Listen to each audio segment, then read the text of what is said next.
How does it feel to be in business with AVENTURINE? I bet you're not used to it. That's just his style. All or nothing is his mantra. He's always cozying up to his clients while egging them on to undertake some dangerous assignment with him. But everyone has their merits, so I won't comment further. But AVENTURINE's luck has always been good. He's always closed all his cases without a hitch and basically never lost a gamble. Which is why, on the issue of retaking Penacony, I'm watching with keen interest. Of course. It's business after all. What's important is where you're seated at the table. As for the two cases, apologies, but I don't have much info on them either. All I can do is ask you to keep digging for more details. We're carrying out our captain's orders. What do you want?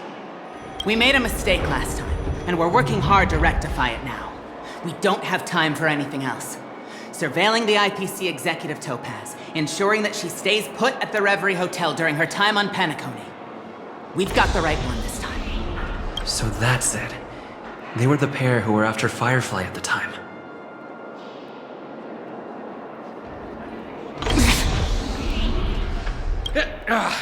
It's you again. Back for more trouble? We're not afraid of you this time. Well, spit it out. Stop bothering us if you've nothing important. So you know each other. Why do you keep running into people you've beaten up before?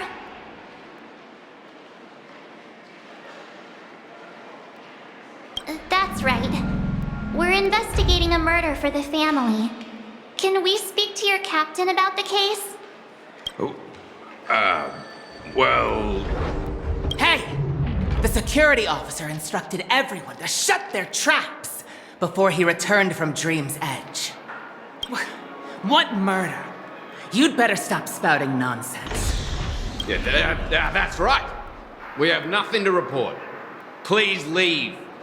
Looks like they're not going to cooperate. But they did at least tell us that the captain is at Dream's Edge. Why don't we just look for the security officer then? It's probably Gallagher, the one he mentioned, right? Apologies. The Bloodhound family is running an investigation up ahead. No unauthorized personnel allowed. Hold on a minute. I think I've seen you before. The gray-haired one. How much trouble have you stirred up exactly on Penacony? Not possible. It was you the last time, yelling about some clockwork friendship while beating me up with that silver-haired girl. I'm not letting you get by this time. Please leave, or I'll have to get on my knees and beg you. Huh? What kind of heinous crime have you committed now? Hold on, sir. We have documents authorized by the family that would aid your investigation. If it wouldn't trouble you, could we see this Mr. Gallagher?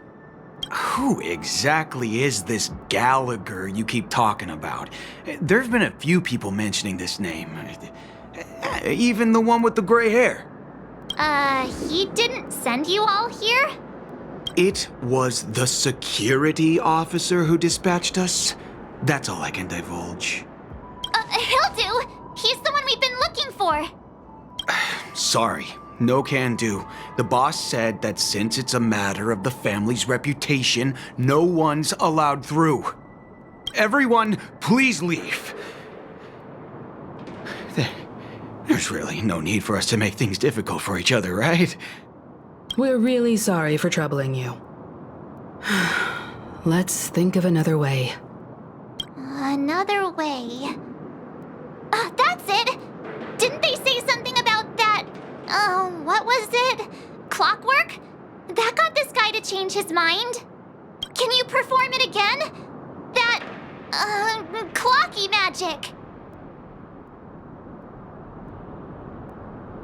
It's not bad if we're resolving a misunderstanding. Please? Let me see what time it is now. Whoa! It's this time already! What? Time to clock out! And no one's gonna stop me.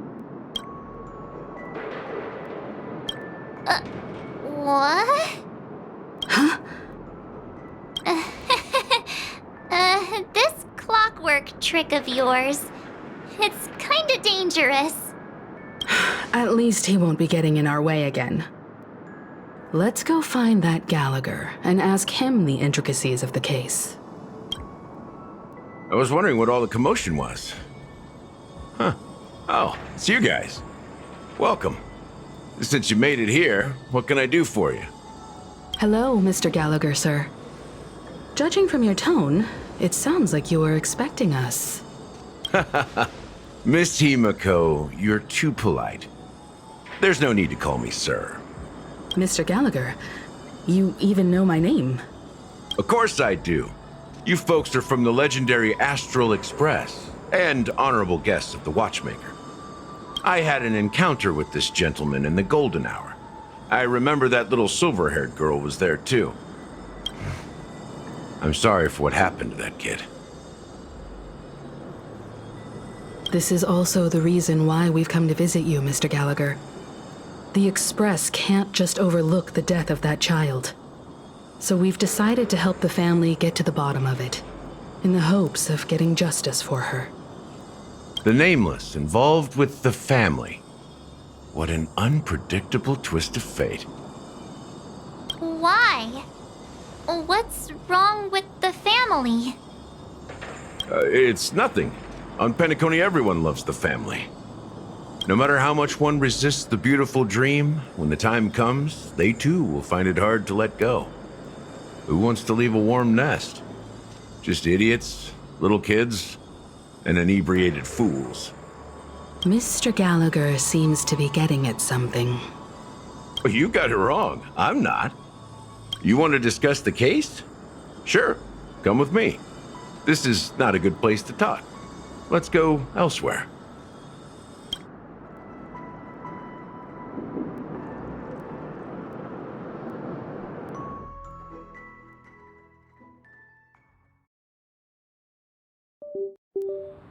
Even after that chilling tragedy, this dream is still running effortlessly.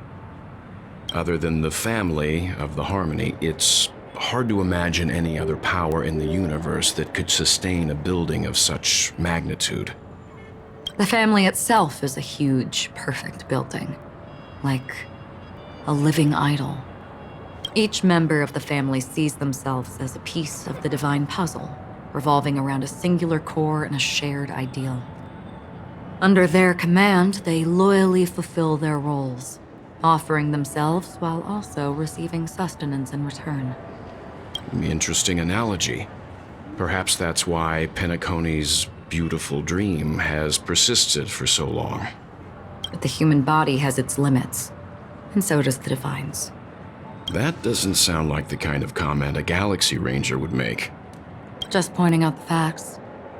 Mr. Yang will definitely have a better sense of what's going on than I do.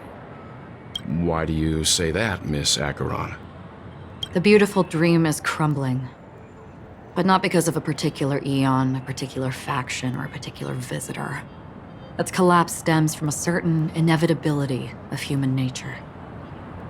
The family refuses to acknowledge this, and it has ultimately backfired and become a catalyst. As people immerse their souls in the dreamscape, where consequences and pain cease to exist, and only ease and pleasure prevail, they draw closer and closer to necrosis.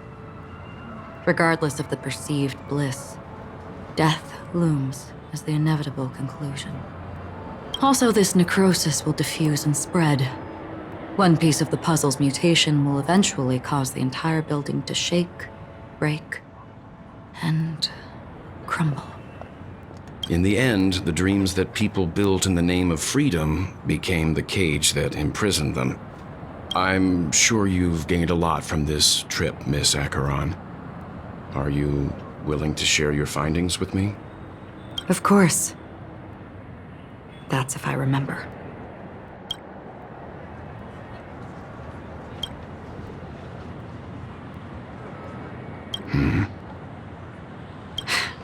Don't mind me. It's just a habit. Owing to events in the past, I've become easily forgetful. It's only when this sword is unsheathed that those hazy memories start to become clearer. Take your time. That should do it. I vividly remember everything that occurred on Penacony. Ask away. The moment of daybreak. I've heard that's where the Dawn Factory, which processes the foundation of the dreamscape, is located. Behind the dreamscape song and dance stand many imagination factories. Workers create all kinds of whimsical works day in and day out in their dreams. Then they return to reality and sleep on a narrow bed in a room. A far cry from luxury. They say it will suffice. Experiencing the bizarre and motley dreamscape is the best reward. There I encountered a young woman who had just come of age. The perfect time to indulge in beautiful dreams. Her greatest wish was to one day move to the golden hour and see the magnificent garments she had woven with her own hands. For certain reasons, her wish was difficult to fulfill. But I managed to bring her a garment. Gilded Hour. It's said to be Penacony's currency center. Yes. It is a fortress-like financial city, the economic heart of the dreamscape. The Pepeshi people of the Alfalfa family are there to keep it running, sending blood that is made from money everywhere on Penacony. Everyone there is exquisitely dressed and always in a hurry. The greatest wish of the local Pepeshi people is for their future generations to work in the Gilded Hour. I've never met anyone who is willing to talk. I could only stand at the crossroads, watching crowds of people hurrying like the wind through the jungle of steel, only to deposit the alfalfa credits that they'd earned into the bank's vault. I don't know if they would open the vault door, but before I left, I witnessed a well-dressed Pepeshi person plummet from the sky, while those around him continued on their way, unfazed. I hear the Blue Hour is very romantic. Do you have any tales to share? Perhaps Mr. Yang has heard. There is a large boat called the Aventide, anchored along the Sea of Dreams, where soft music and dancing persist endlessly every night. I ran into a wizened lady there. She was at the dock, waiting for her long-departed lover to return, waiting for countless hours within time that stood still. In the humid sea breeze, she spoke of her own youth. Like many who desired wealth and love, they came to Penacony to pursue their dreams. Alas, her lover's consciousness was lost in the dark depths of the Sea of Dreams. Finally, she suggested we continue our conversation on a boat in the shallows. I agreed and boarded the boat with her. But she never said anything. Her eyes absent-mindedly gazing at the horizon for what seemed like forever. Finally, we retreated to the beach. The dreamscape of chic, luxury, and consumerism, the moment of dusk. My companions have been there too. Then you all must have seen those who are attempting to realize their dreams. Or have realized them. Scattering money as if it were dust and betting it on all or nothing. Everything has a price, and everything can be bought or sold. Even dreams themselves. I saw an Intellitron there, who was preparing to auction himself. When someone wins a bid under stipulated periods and rules, he would do the buyer's every bidding, becoming that person's very possession. That Intellitron had been auctioned off a dozen times, and I participated in his 13th. That was the grandest banquet I had ever attended. But never again did anyone cast another glance at him. This time around, there were no successful bids for him. This is what I've seen and heard along the way. Someone once said to me, Penacony wasn't like this a long time ago. Nor should it be.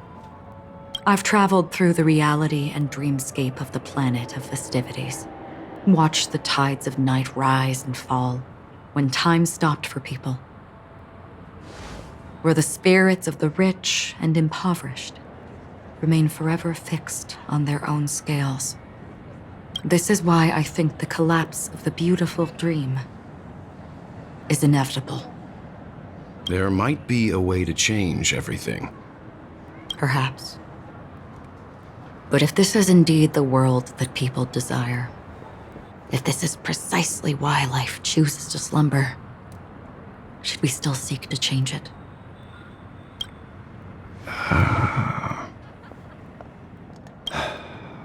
Miss Acheron, now it's my turn to share a story with you.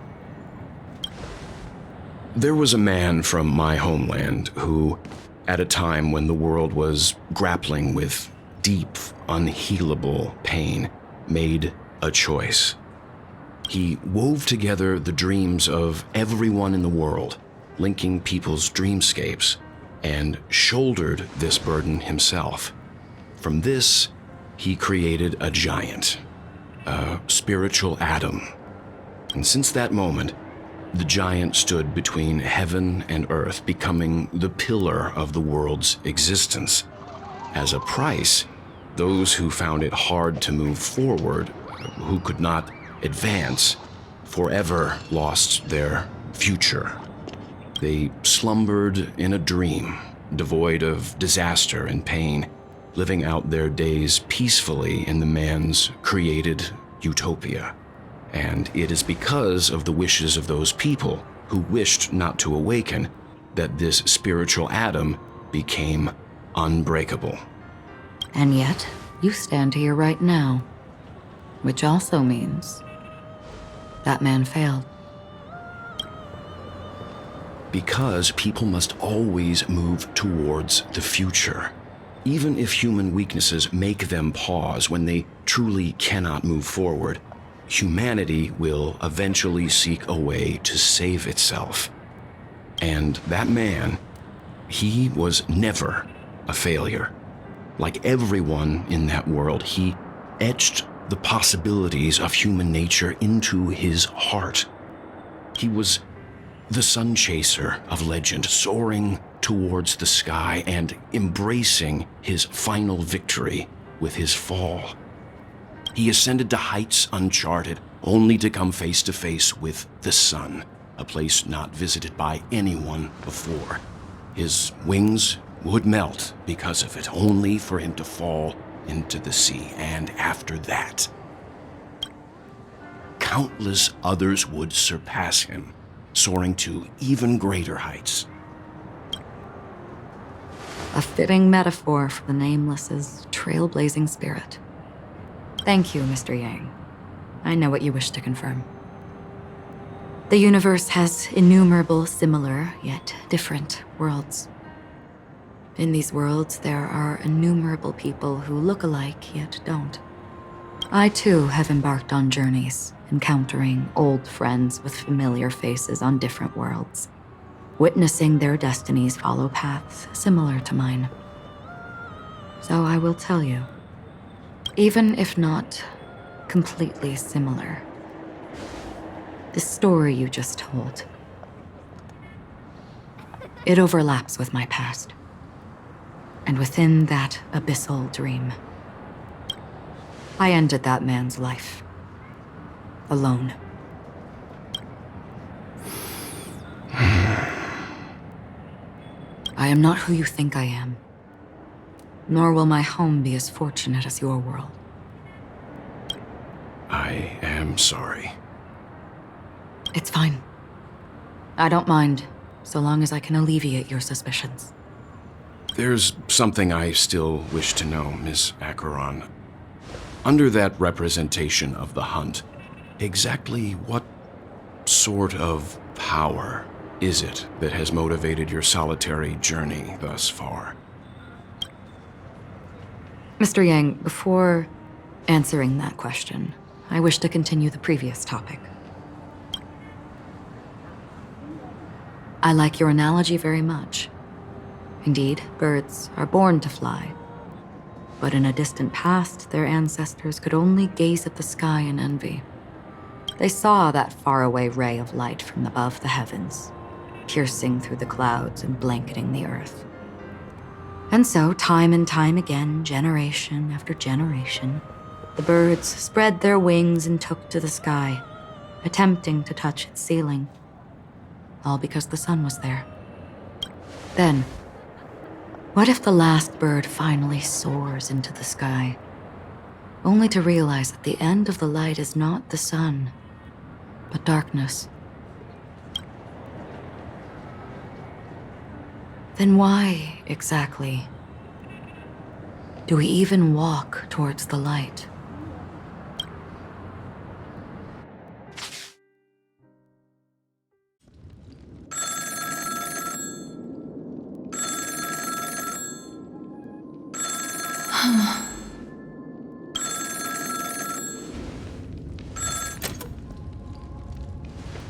Long time no see. Having fun on Penacony? Acheron? This voice, it's not Constance. Could it be her companion? Though I don't know exactly what you are, or what you're up to, my bullets will find you. Until then, you best find a casket store on Penacony and ask the owner to reserve a good quality casket for you, imposter. Imposter? I see. She gave my whereabouts to someone who's tracking Acheron too. Who are you? Huh? Did I make a mistake? Who the heck are you? I'm the Garden of Recollection's memo keeper. Not bad. This is the kind of tough challenge I like. You that imposter's bodyguard? Never mind. It's fine. I'll leave a round for you. So get that forehead clean and wait for me. I don't know what you're talking about, but you know Acheron, the Galaxy Ranger, yes? I have something to ask you. Are you asking me to write your will? Sure. Go ahead. Not quite. I only want to ask, how exactly did she become a Galaxy Ranger? She's clearly not a path strider of the hunt, but you are, aren't you? Tell me, what's Acheron's deal? Sure. Heck, I never thought I'd come across an ally. What a stroke of luck. Well. I'll be on Penacony soon. Memo keeper, go buy a bottle of Asdana's white oak and warm it up. And I'll raise a glass to you. That lady's passed. Well, nobody knows. But if all you want is a simple answer, sure. You best get a chair and take a seat. That woman, named Acheron, is an emanator who should not exist.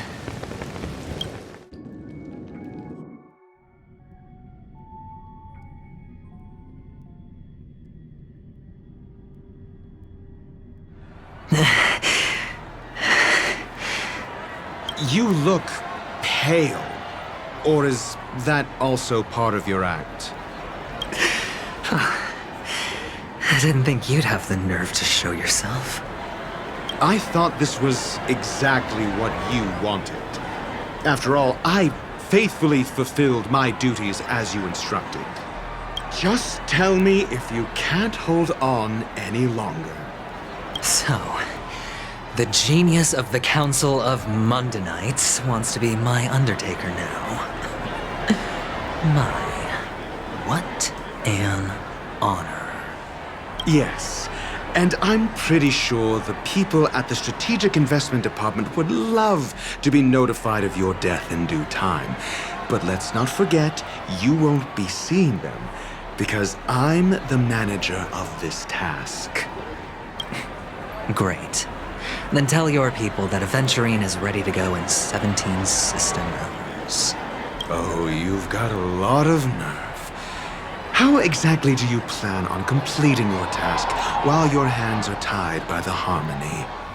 Well, my conversation with Sunday convinced me that there's a traitor in the family. That they hold the secrets of Penacony. So, I took the opportunity to set everything in motion. I even managed to recover the gift money. Things haven't gone this smoothly since I walked through the doors of the Reverie. Now I'm only one step away from victory. Let's just wait and see. Sounds like a very elaborate way of saying that you failed. That's all I can say. Have you forgotten, Doctor? You betrayed me. Go. Do what you must. I look forward to the sight of the IPC fleet surrounding Penacony. You've achieved what you desired, haven't you? That's true, but what's your plan? Did you conceal an orbital support beacon in that gift money bag? Well, who knows?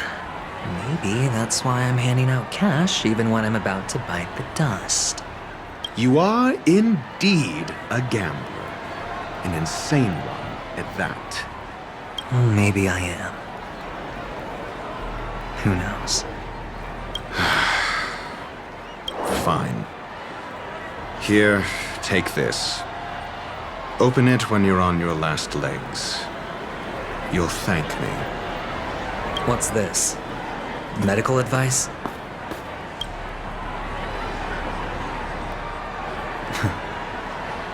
You catch on pretty fast, Doctor.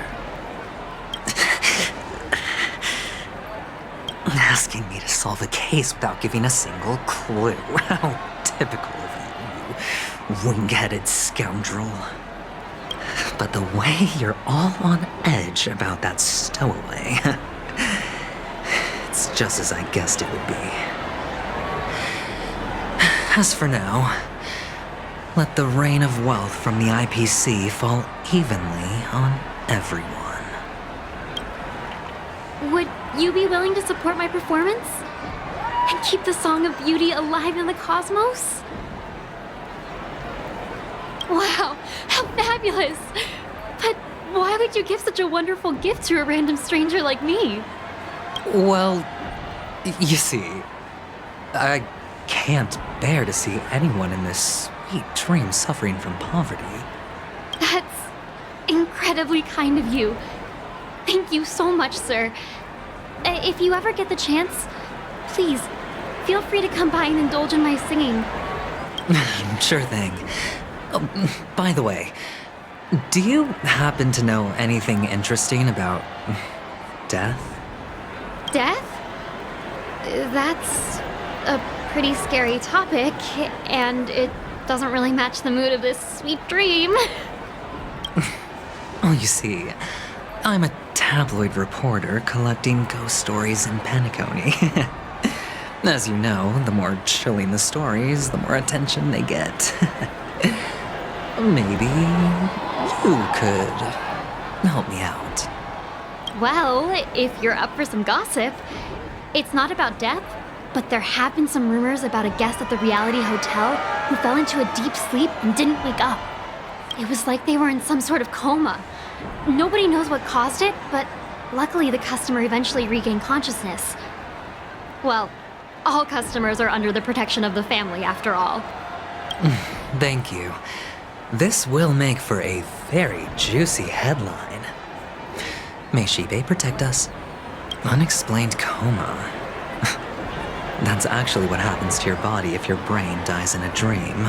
But unfortunately, the customer ended up waking up in the end. The world has truly lost its way.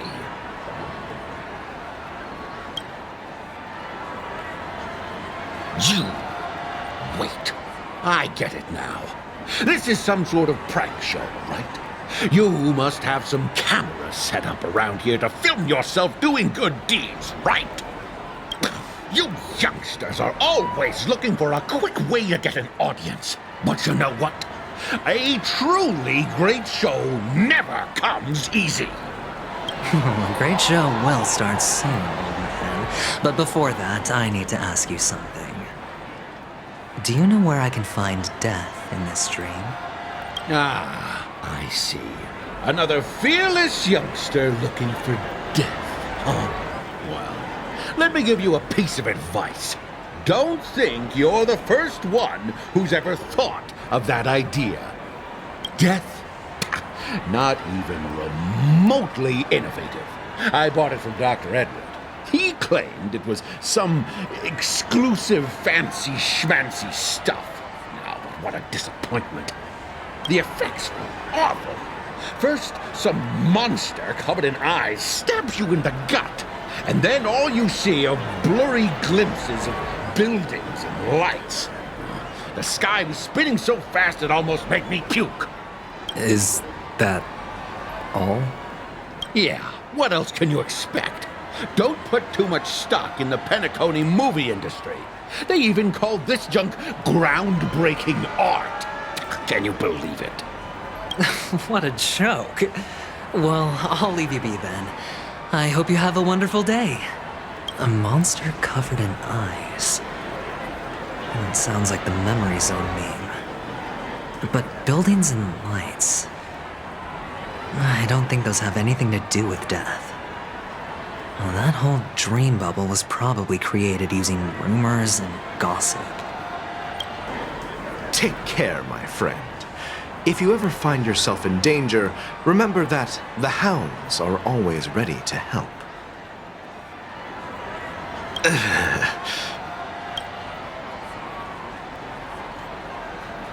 You don't look good, my friend. If you need assistance, I can contact the hotel and have them wake you up forcefully.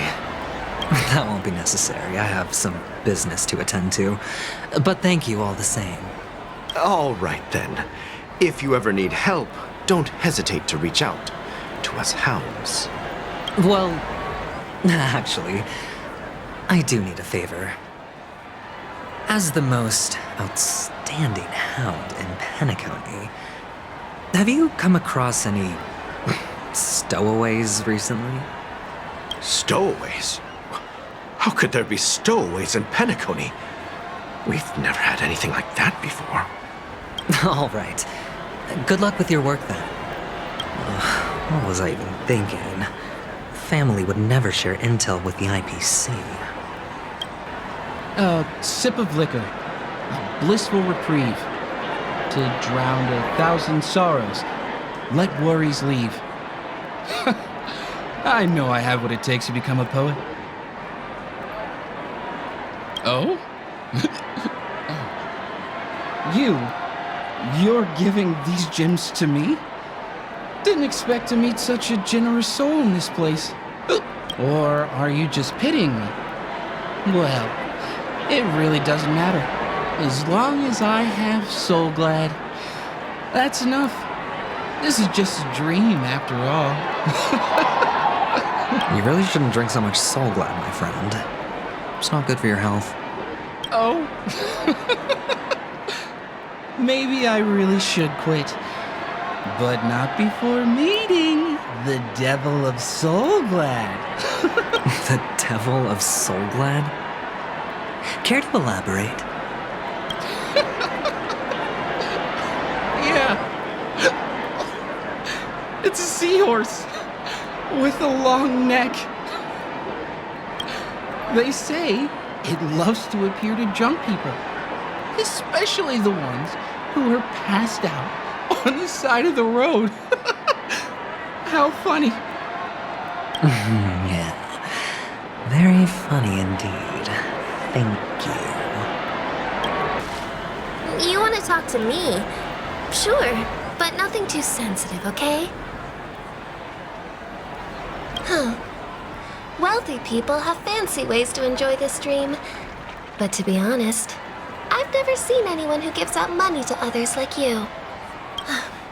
So, are you trying to be the prince from the tale, handing out his gold leaf garment and melting his lead heart in the fire? I'm flattered.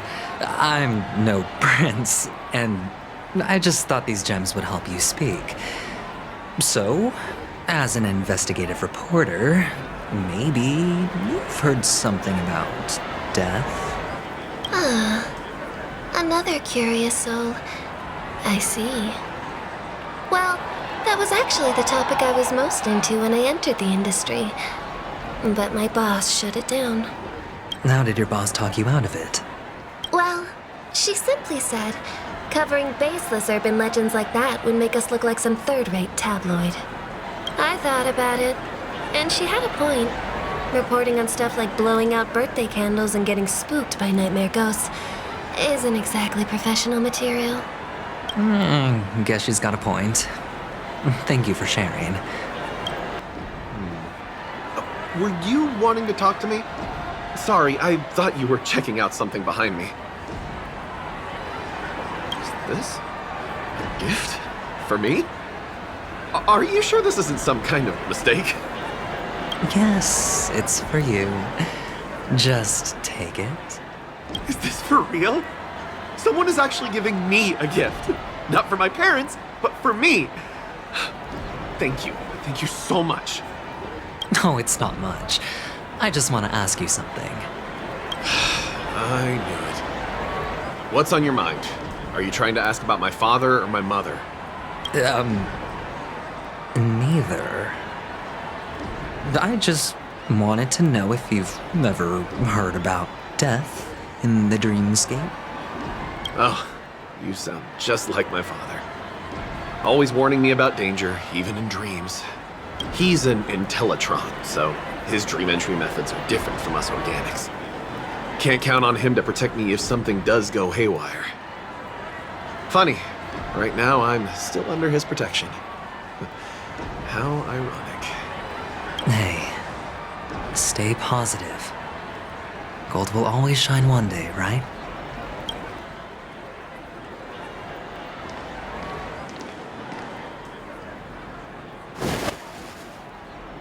Remember what I said. You Sigonians are better off hiding in the sewers. Look at you, snooping around and sticking your nose everywhere. Is the smell of death so enticing, my fine fellow? Oh, it's you, masked fool. I should have guessed it.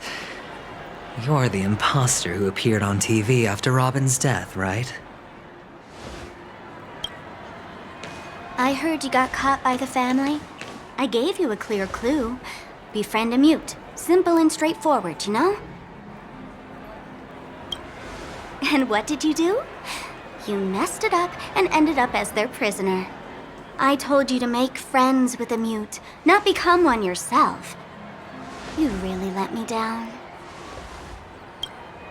What do you mean? You know better than I do. Who watched the little songbird that couldn't sing perish right before their eyes? You did, Blondie. No, I mean... What did you mean by becoming one myself? Well, it means you'll soon end up like her, unable to speak ever again.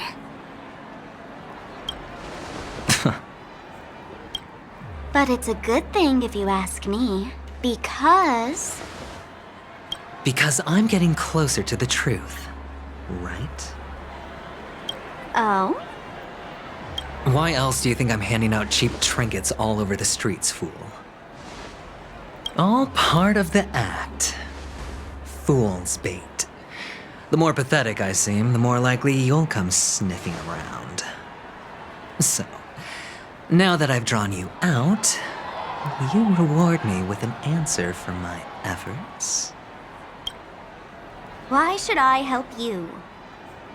Don't you want to see Penacony descend into... chaos? Well, I can make that happen. I just need an answer to one question. Back then, when you asked me to find a mute, did you really mean Robin?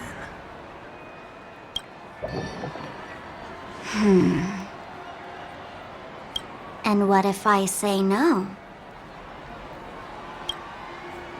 Then I'll thank you. Oh, the word no has never sounded so pleasing. Well done. I admit I underestimated you, but what difference would it make? Let me tell you something. There were 2 mutes, but one is dead now, and the other, though he's still in Penacony, I'm afraid you'll never find him again.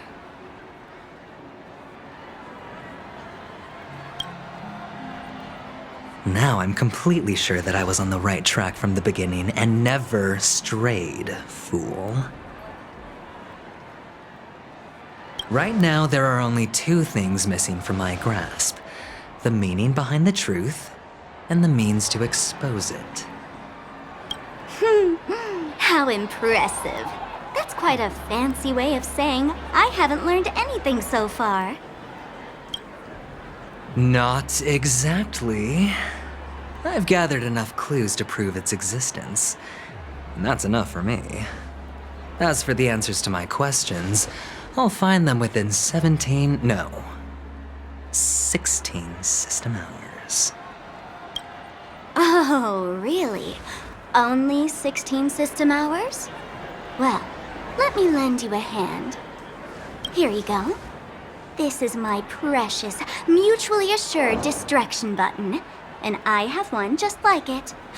When either of us presses it, the other and the whole of Penacony will go up in smoke. If you're really so desperate for the IPC to take over Penacony, blowing up the chessboard isn't a bad idea. Start from scratch. That's where the IPC excels, right?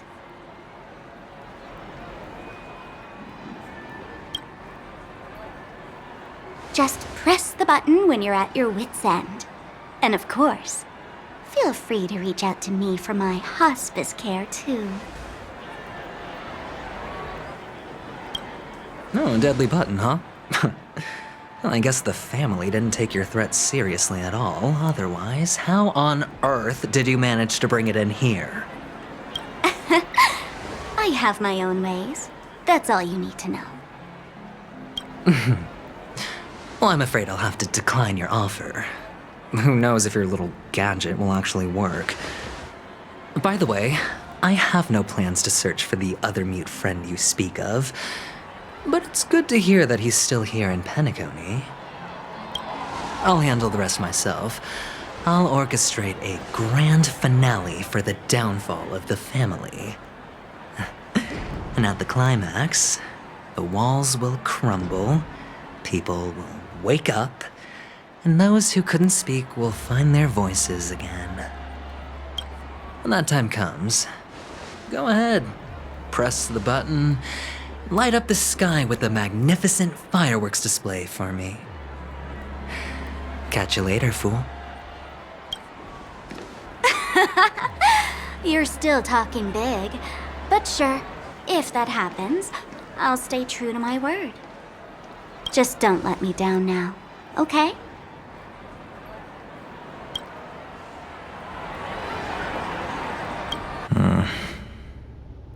So, number 35. You're back. Like your new lucky charm? Can a commodity code really be considered a lucky charm? Silence! I didn't give you permission to speak, you Sigonian hound. The guys in black didn't say much, so I've no idea what you did to save your skin in that massacre back in the day. But I figured you must have had good luck, so I bought you. From now on, you and your good luck are my assets. Are we clear? Your first task is simple. In addition to you, I've purchased 34 other slaves. Go and play a game with them. You came out alive after 2 days. It proves that you are the real deal. You're insane. Testing out if you're a good product. Aren't you worried that the money you spent on me will go to waste? I've got stacks on stacks, Blondie. The slave market is never short of self-righteous brats like you. But you look good, and that's why many customers are betting their fortunes on a scrawny brat like you. So go along now, and don't let your master down. How much did you spend? What? My price. How much did you pay for me? Huh. You really want to know? Well, it was 60 tanba. No more, no less. I'll take my chances. 30 tanba. If I come back alive, you'll give me 30 tanba. Deal? Are you trying to strike a bet with me? Oh, you've got some guts. Yeah, sorry, but that won't do. Don't forget your place, slave. You're not qualified to be at the table. You're just a chip. A life thrown away in someone else's hands. Either you come back with more chips for your master, or you never come back. It's all or nothing. Don't embarrass me, my lucky hound.